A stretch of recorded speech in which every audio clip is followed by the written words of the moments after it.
emotional expressions and experiences. In this video, we're going to look at what are different range of expressions and emotions that we show and see in others, and how do we communicate verbally and non-verbally.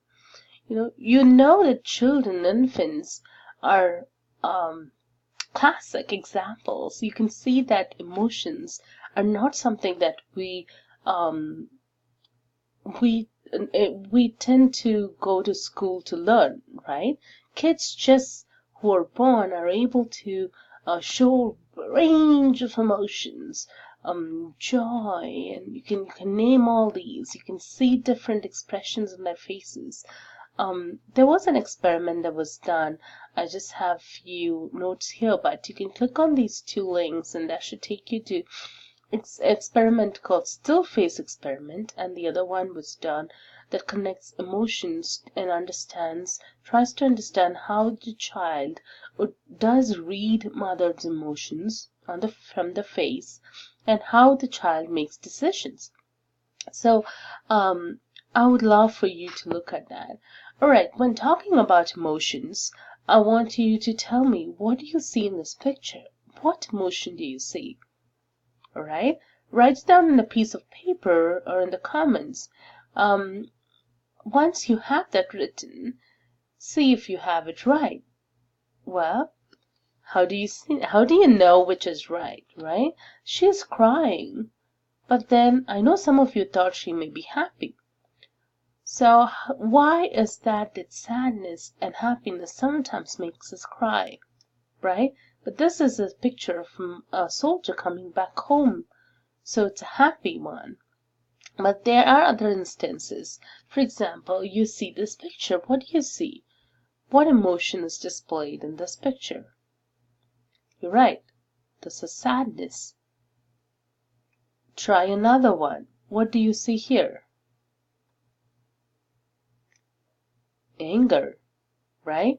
You can see certain things about this picture that told you that or that indicates that it's anger. What about this? Right, surprise. This? It's more so fear. Sadness, yes, is crying, but this is after the raid, so it's like a really fearful situation. Beautiful example of disgust. I know it can bring back a lot of different emotions, but the one that's here is fear, right? You see emotions and expressions here of happiness. So hopefully this was a little bit of peek into different emotions that you see in people, and people of different age group, different culture. Classic, right? So what is it about these pictures that helped all of us come up with that word? That is what Paul Ekman studied in his lab. So what Paul Ekman did was he would have people show this expression all around the world, right? And he would tell a story, see how people would react to those. And he found that there are 6 universal emotions. And in his study, after he did the facial muscles, he would see what are different muscles that play a role, and he would number them and give a combination. If it's happiness, it's this muscle and this muscle here, this joint, this. So he did a lot of study in emotions for a long time. Paul Ekman. If you click here, it should take you to a video where you would be able to hear about his research, and it's really fascinating. So cultures and emotions and expressions, if you have seen the Olympic recently, you know that the way people react and respond is almost the same if they lose or win across different cultures. The same kind of expressions displayed. emotions across cultures mm, kind of unify us in that sense. That it is very true of our evolutionary aspect of it too. Here's an exercise that I want to end this with.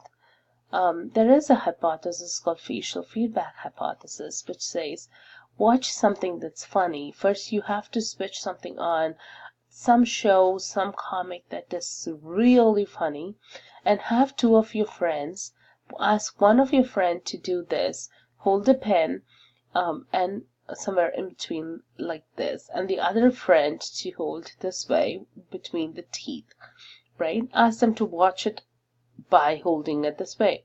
After they watch and they finish it, ask them to rate how funny the movie was, or the TV show was. Ask them to rate it.